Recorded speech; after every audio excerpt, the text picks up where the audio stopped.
The first supplement to the above defense speech. I present this to the attention of the person who interrogated me and to the committee of judges. Firstly, I am adding 3 matters to my earlier testimony. The first matter, in a deliberate manner, to fabricate an accusation out of nothing, they insistently ask, "Where are you founded from to form such an organization?" implying as though there is such a society. They give the impression of harboring animosity, leaving us surprised and completely bewildered. The answer: I firstly ask those who pose this question, what type of documentations or proofs are there to suggest the existence of such a political organization? What proof and evidence have they found of such funding to set up an organization which you so persistently imply? For these last 10 years, I have been held under extreme surveillance in the province of Sparta. I used to only see 1 or 2 assistants and 1 or 2 travelers in 10 days. I was alone, a stranger, exhausted with the world. I felt extreme disgust with politics and had repeatedly witnessed, contrary to their aims, how harmful and futile political oppositions had become. Their reactions have made them powerless. At the most crucial opportunity, when among my own people and thousands of friends, I rejected and took no part in any political movement. For me, the greatest crime is to harm the sacred service of verified Iman and to make it the target of political hostility, which is by no means permissible. So I fled from politics as though fleeing from the devil. I have for 10 years taken as my principle, "A'udhu billahi minash shaitani wa siyasa." As a temperamental man who reveals his secrets without fear, I have found the greatest trickery to be in abandoning trickery itself. I have made no indications of carrying out such a movement to the critical and praying officials across the whole Sparta province. Anyone who possesses reason and conscience will meet with disgust the slanders of those who say, "There is such an organization and you are hatching political plots."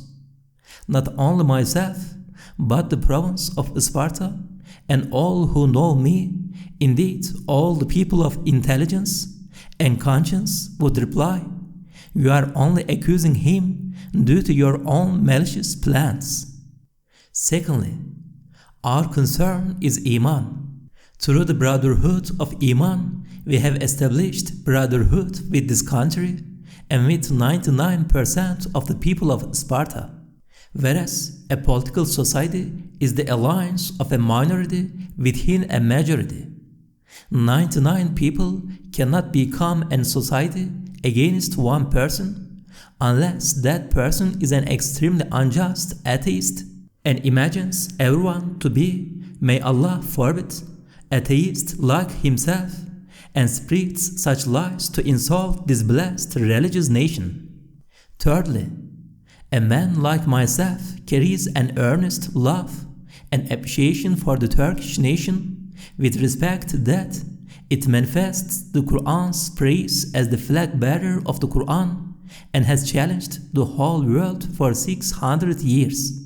1,000 Turks would testify that I have actively served this nation more than 1,000 Turkish patriots.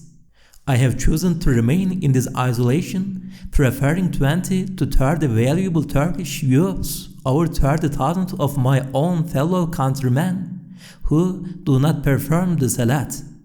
I have protected the dignity of knowledge in regard to my integrity as a teacher and have provided clear lessons about the truths of belief. How harmful can it be for such a man to have devoid connections with 100 or 1,000 of his students purely for the sake of Iman, truth, and the hereafter over a period of 10, 20, or 30 years and embrace them as brothers of the hereafter? Could the people of fairness and conscience ever permit criticism of these people? And could they be looked upon as being a political society? Fourthly, to ask of a man who has managed to subsist with 100 banknotes for the past 10 years, who at times has lived with 40 monies, para, in one day, and has worn for 7 years the same cloak with 70 patches, where do you receive funding to live and set up an organization? Shows to anyone with a conscience how unfair are the people who imply this. Second matter, by replicating the Menemen uprising, they instilled fear in people, and to justify their new laws, they forcefully moved me from Barla to Sparta to deceive the government. Their plot was to ensure the swift implementation of the new laws. After seeing that I could not be used as an instrument for such corruption, and that I carried no inclination for such ill-fated undertakings, they changed their plans. Leveraging off my artificial fame, which I have never been fond of, they plotted a suspicious imitation of the wronged Menemen incident in a fashion which left us completely bewildered. They caused great harm to the many individuals of this nation who were wrongfully imprisoned, to the government and the nation at large. As their lies are being exposed, they are finding excuses, the type which the wolf finds for the goat, to confuse the officials of the judiciary. Using my right to protect this nation, I remind the need of judicial officials to apply due care and caution on this matter. By trying to win favors with certain government officials, and through deceit, they fabricate a minor incident under the false pretense of a political society by provoking gullible, innocent, and helpless people. They then display that molehill as a mountain and confuse the government. They suppress many innocent people, causing great damage to this nation, and wrongfully blame somebody else for it. It is they who should be lawfully charged. This matter of ours is exactly as explained. The third matter. Among the circles of government, it is the courts who are in most need of preserving their independence and maintaining an objective and dispassionate outlook without external influences. Relying on the complete justice of the courts, I wish to exercise my right to defend my freedom. There are always cases relating to property and murder in the courts. If a judge was to express his personal fury and decided to execute a murderer, that would make the judge himself a murderer. If the judicial officials are not altogether saved and free from outside influences, they face the risk of committing dreadful sins under the apparent guise of dealing justice. Moreover, even murderers, the desolate, and those in opposition have rights, and they will desire an objective source of mediation to seek their rights. While my name is referred to as Said Nursi in my testimony, both here and in Sparta, they will at every opportunity call me by the name of Said Kurdi or this Kurd. This is an expression used against me that corrupts the essence of justice into oppression. It administers a view of bias in regards to dealing justice. With this, they are trying to excite the nationalist temperaments of my brothers of the hereafter, as well as to influence the court of justice against its very nature. There are historical events corroborating that it is the first condition of law that a judge and court should be free from the flow of bias and that their decisions be completely impartial. An example of this was when during the time of his caliphate, Imam Ali, may God be pleased with him, stood as a defendant against a Jewish man, as did many sultans who were tried in the court of law with ordinary people. With thousands of such examples, I say to those who wish to portray me as a foreigner to confuse the eye of justice, sirs, I am before anything a Muslim and have been born in Kurdistan. However, I have served the Turks. 99% of my beneficial service has been for the Turks, and most of my life has been spent amongst Turks. My most sincere and loyal friends have been from Turks. Since the most heroic among the Islamic armies have been the Turks, in regard to my Qur'anic method, it is a requirement of my sacred service that I should love and support them beyond any other nation. I can show 1,000 Turkish youths as testament that I have served the Turkish nation 1,000 times more than the people who label me as a Kurd and who present themselves as patriotic.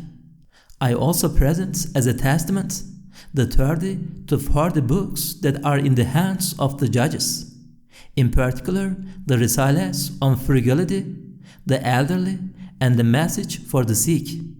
Those books have served 4/5 of this Turkish nation, benefiting the wretched, impoverished, sick, and devotedly religious groups.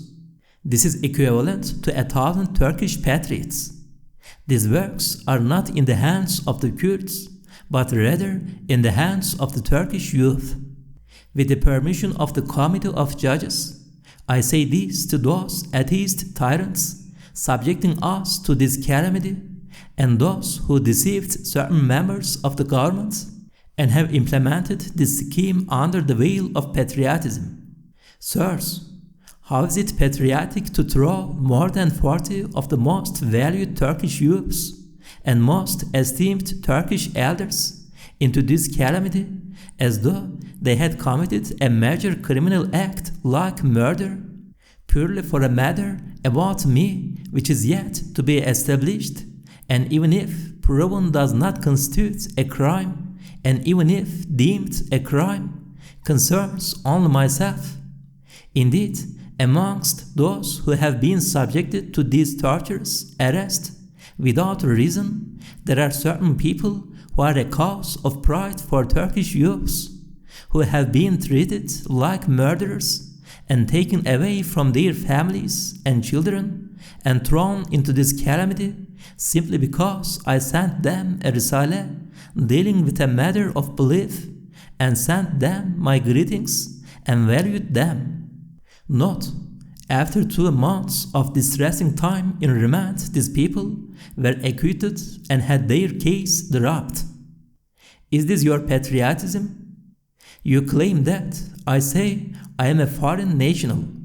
Yet, there are such people among these brave and esteemed Turkish youths and elders that I would not give up one of them for 100 of my own people. These are the people among them that, for their sake, I have for 5 years refused to curse even those officials that have subjected me to a 10-year-long operation. There are such people among those noble Turkish friends who have astonished me with their most sincere and exalted characteristics. I have come to appreciate the mystery behind the superiority of the Turkish nation. I declare with my conscience and with many indications that if I possessed bodies to the number of these innocent people who are wrongfully imprisoned, or if I could receive all the types of hardships they will suffer, I swear that I would proudly suffer all of them in exchange to save those valuable people. My feelings towards these people are due to the value of their character and not for the benefit they may afford me, because I have only met some of them recently. As for some, while they may have benefited from me, I have suffered because of them. But even if I experienced thousands of harms, it will still not diminish their worth in my view. So, O you atheist tyrants who claim to be Turkish patriots, subjecting these many people who are a cause of pride for the Turkish nation, due to, in your words, a Kurd such as me, how is it patriotic to denigrate and be contemptuous of them for such lowly and insignificant pretexts? Do you call this Turkish nationalism? Is it love of country? I leave it to your unfair consciences to decide. Having realized their innocence, that just court acquitted most of them. If there is a crime in question, it is mine. Those people, due to their magnanimous characters, have assisted me purely for the sake of Allah and performed minor duties for an elderly exiled teacher like myself.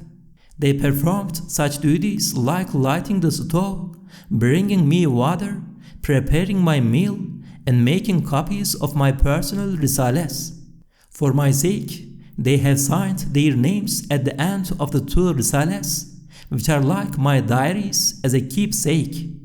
Can there ever be on the face of the earth any law, any procedure, any wisdom that can rebuke such people with such an excuse? The second supplement to my defense speech. Committee of Judges. You will find in my following declaration things that are not relevant to your duty. These matters are, however, relevant to the country in general and even to the entire world. It is not only yourselves, but the whole world who is spiritually listening to this. Also, you will notice disorder in my declaration. The reason for this is that I was not given my fundamental right, for I do not have good handwriting. I told them so many times that this was a life or death matter and asked them to provide me with a scribe so that I can have a petition written to defend my rights. They did not provide me one. They, in fact, mercilessly prohibited me from talking to anybody for 2 months. For this reason, with my deficient and untidy handwriting, I have not been able to write in an orderly manner. My final declaration is this. If to suppose, as reported by the corruptors and informers, that the Risale-i Nur did not reconcile with some of the government's policies, and that it opposed it, that it had a political ideology that stood apart from their own ideals, that all the Risales do not deal with belief, but with politics. If such an open slander was assumed to be correct and was accepted, I would say in reply, since the most comprehensive form of freedom is a republic, and since the government has decided to implement the most free form of republic, surely, as long as it does not infringe on public security, the freedom of the republic cannot suppress freedom of knowledge. The true, indisputable, and irrefutable scholarly views and rightful expressions cannot be deemed a criminal offense. Has there ever been such a government in the world, which is entirely made up of a single political belief? Let us suppose for a moment that what I wrote was my own personal political beliefs, and that I had shown them to some of my elect friends. What law is there that can incriminate this? Whereas the Risale-i Nur speaks about the light of belief, it has never descended to the darkness of politics. It will never lower itself to that level. Suppose an atheist person who was ignorant of the nature of a secular republic were to say, your Risales provide a strong religious force. It opposes the principles of the irreligious republic. The answer: we understand the government's secular republic to be the separation of religion from the world. Otherwise, to suggest the unimaginable, that it is a rejection of religion and to be completely irreligious would be a claim only a foolish atheist will accept. Indeed, no nation on earth has ever lived without belief. So too, in the particular nature of the Turkish nation, which for centuries has been distinguished across the globe in that wherever there is a Turk, they are Muslim.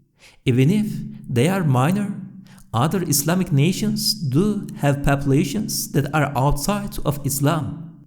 The sacred nation is earnestly and truly religious and emerged as the heroic army of the religion of truth for 1,000 years. It has firmly established its national honor through the millions of religious sources and has carved its name in history with the edges of its sword. Those lying atheists and those deprived of any national feeling who accuse the Turks, claiming that they will reject religion or become atheists, are committing such a serious crime that they will deserve to be punished at the lowest level in hell. Whereas the Risale-i Nur does not speak of the laws of external social matters which religion encompasses.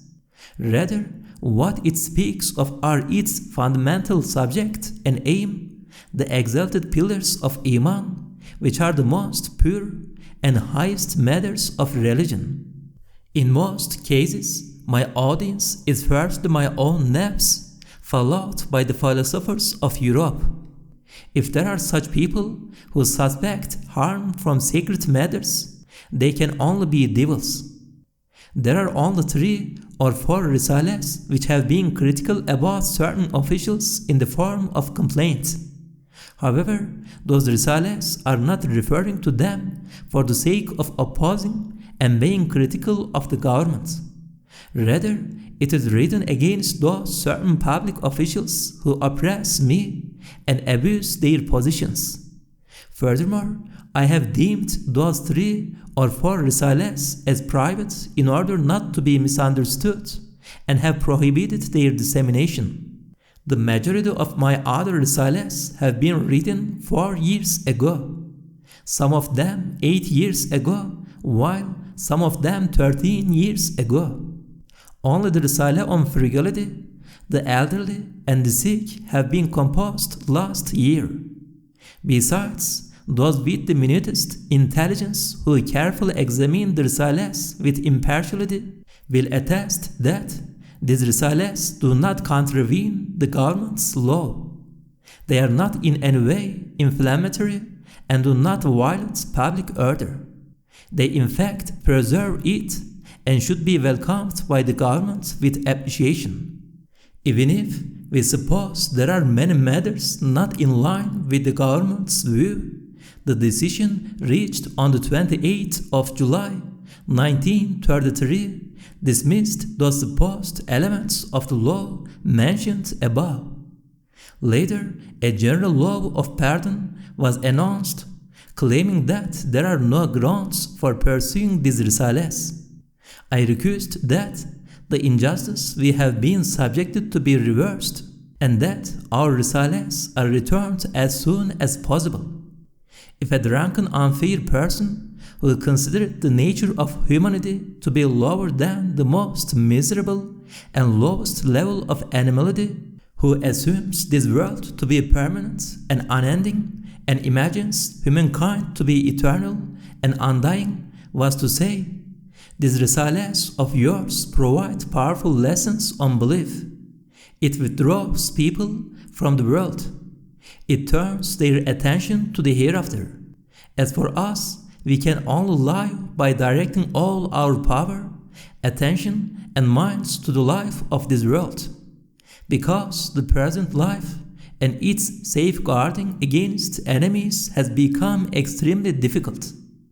The answer: it is true that the lessons of Tahkiki Iman directs attention to the hereafter. However, by showing the world to be the tillage, marketplace, and factory of that hereafter, it encourages them to work harder for the life of this world. Moreover, it regains in a most powerful manner the spiritual strength that is shattered due to the lack of Iman. For those who are in a state of despair have become lazy and disinterested. It impels them to eagerness and enthusiasm and drives them to exert effort and hard work. Would anyone wanting to live in this world agree to such a law that prohibits the lessons of verified belief, particularly lessons which have been proven with irrefutable evidences and that provide pleasures in this world, the encouragement to work, spiritual support, and delivers the means to withstand against the endless troubles of the world?